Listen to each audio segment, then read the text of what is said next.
Welcome to FedScoop TV. I'm Wyatt Cash, and we're here today at the IT Modernization Summit. And joining me is Raj Ananthanpillai. Yep. Raj is the CEO and President for InfoZen. Thanks for stopping by and joining us. I enjoy doing this. Great. Thank you. So today we're looking at the issues confronting government and the need for IT modernization. You interact with a lot of these agencies and appreciate their technology issues. Tell us some of the challenges you see they're still facing to modernize their IT. See, people think IT modernization is something that's up in a pedestal and you have to go fetch it. It has to become part of your culture, right? Modernization is, gone out those days when you had like 15-year modernization programs. If you remember the FAA modernization, there's no such thing as 15 years. Technology changes every year or every 6 months or every month these days. So you have to be very nimble on your feet, which is agile, right?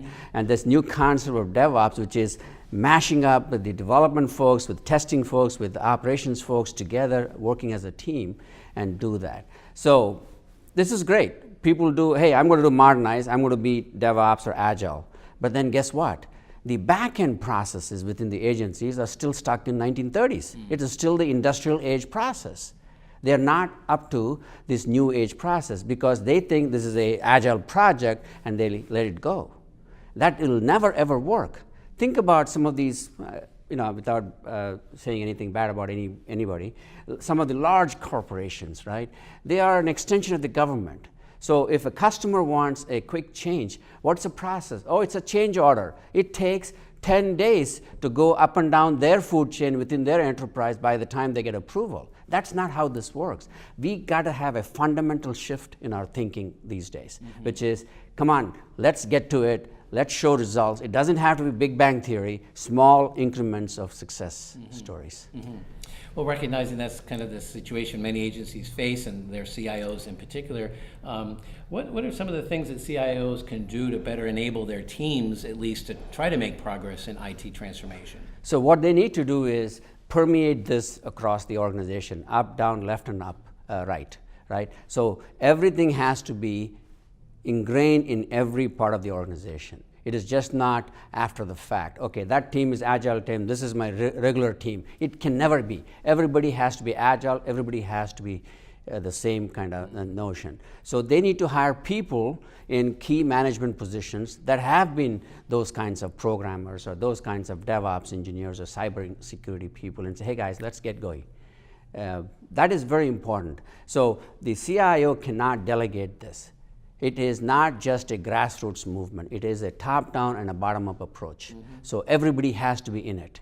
So accountability is important because you can say, as I was talking to somebody earlier today, it's the difference between building a product right versus the right product. Product right is what the traditional modernization programs go. They have a rigorous process. They go through every step and they build a square wheel at the end of the process.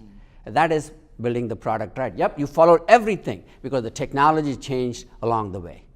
Whereas building the right product is you still have the process, but they are hyper agile, and more importantly, they are adaptive as you go along.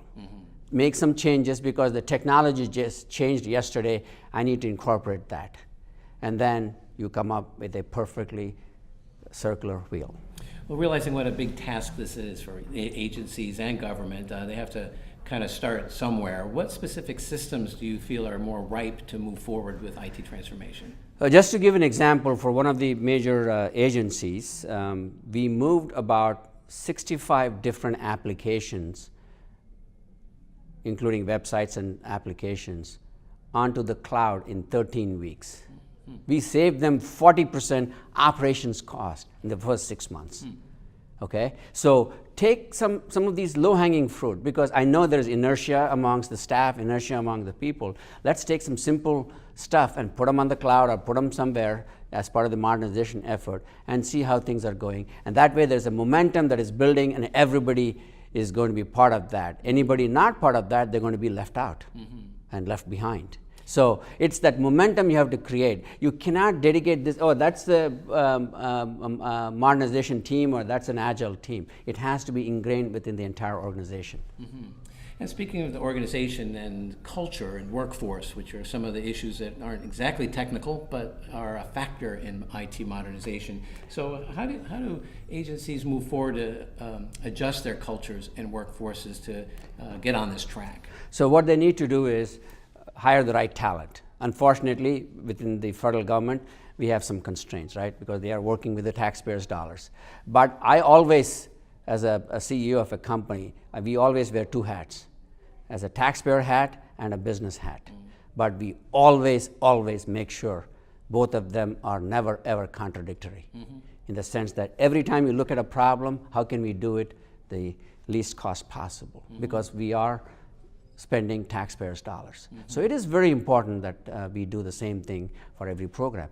And all the government agencies and government CIOs need to do that. So they have to hire people that can understand some of these things, and they have to permeate this across the organization, inform their boss.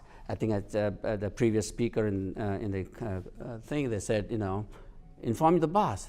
They like to know about some of these things, so we can get it done right. And lastly, let's talk a little about cybersecurity and how you see that dovetailing into IT modernization. Well, IT security or cybersecurity, whatever you want to call that, it has to be part of the DNA of any organization going forward. It is not a separate department. I was one of those guys early on in the late 80s and mid 90s when the Malcolm Baldrige Award or whatever it was for quality control. I was vehemently against that. The moment you make that as a separate organization, people think that's a quality department. That's why sometimes some of the manufacturing, in the car manufacturing, there was a big problem. There is a separate QC department that was actually doing it, right? It has to be ingrained into the entire supply chain. So once you have that, you may just do a checkup towards the end before shipping the product. Otherwise, it has been built with quality in mind. Exactly the same thing with security. Now, the problem with cybersecurity is everybody's running to buy the latest tools and gadgets to deploy it within their enterprise. What happens is a person spends only a third of their time inside the enterprise. 2/3 of their time is spent outside the enterprise. You have no idea what that person is about doing. So it is important to understand their outside relevant activities. Yes. If there's a criminal record or arrest record or something, they are supposed to self-report. Very rarely that happens. So as an employer, you need to know some of those things, including some of the famous cases within the federal government.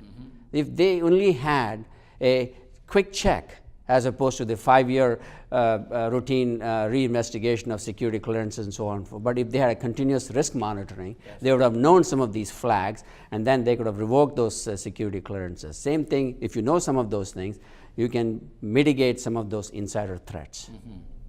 Well, Raj, I really appreciate you taking some time to share some of your insights. I think you make some really valid points, and appreciate your efforts to help the government and industry work together to improve IT modernization. So thanks for being here. Thank you very much. Okay. I'm Wyatt Cash with FedScoop TV. Thanks for watching.